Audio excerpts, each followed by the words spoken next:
नंदनवन नागपूर येथून समोर आली आहे एक धक्कादायक घटना। गेल्या 6 महिन्यांपासून नागपुरात राहणाऱ्या 22 वर्षीय युवक बालाजी कल्याणे याचा मृतदेह नंदनवन पोलीस स्टेशनच्या मागच्या भागात संशयास्पद परिस्थितीत आढळला आहे। प्राथमिक माहितीनुसार मृतक बालाजी कल्याणे हा मूळचा नांदेडचा रहिवासी होता।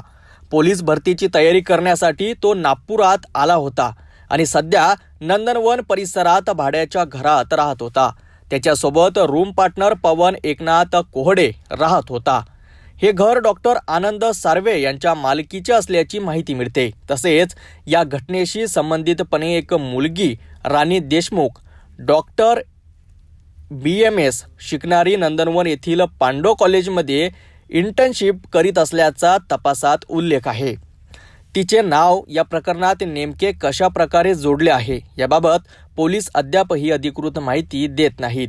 घटना घडलेली ठिकाणी म्हणजेच नंदनवन पोलीस स्टेशनच्या मागील परिसरात, जिथे नागरिकांनी संशयास्पद हालचाली पाहताच पोलिसांना माहिती दिली।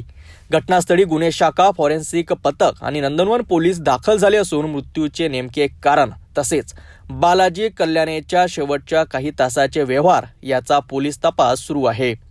या घटनेमुळे नंदनवन परिसरात खळबळ उडाली आहे। विद्यार्थ्यांमध्ये आणि भाड्याच्या घरात राहणाऱ्यांमध्ये भीतीचं वातावरण तयार झालं आहे। नंदनवन पोलीस स्टेशन हद्दीमध्ये आज दिनांक 4 डिसेंबर 2025 रोजी सकाळी 3 ते 3:30च्या दरम्यान नंदनवन कॉलनी या ठिकाणी एका घरामध्ये एक मुलगा आणि एक मुलगी जखमी अवस्थेत असल्याबाबत आम्हाला कॉल प्राप्त झालेला होता। आम्ही त्या ठिकाणी जाईपर्यंत सदर जखमी मुलाला आणि मुलीला शेजाऱ्यांनी हॉस्पिटलाइज केलेले होते। मेडिकलमध्ये जाऊन आम्ही त्यांच्याकडे विचारपूस केली असता मुलगा जो आहे तो हॉस्पिटलच्या डॉक्टरांनी ब्रॉड डेड घोषित केलेला आहे आणि जखमी मुलगी आहे तिच्यावर मेडिकल येथे उपचार सुरू आहेत। यातील मयत आहे त्याचं नाव आहे बालाजी कल्याणे, वय 28 वर्षे।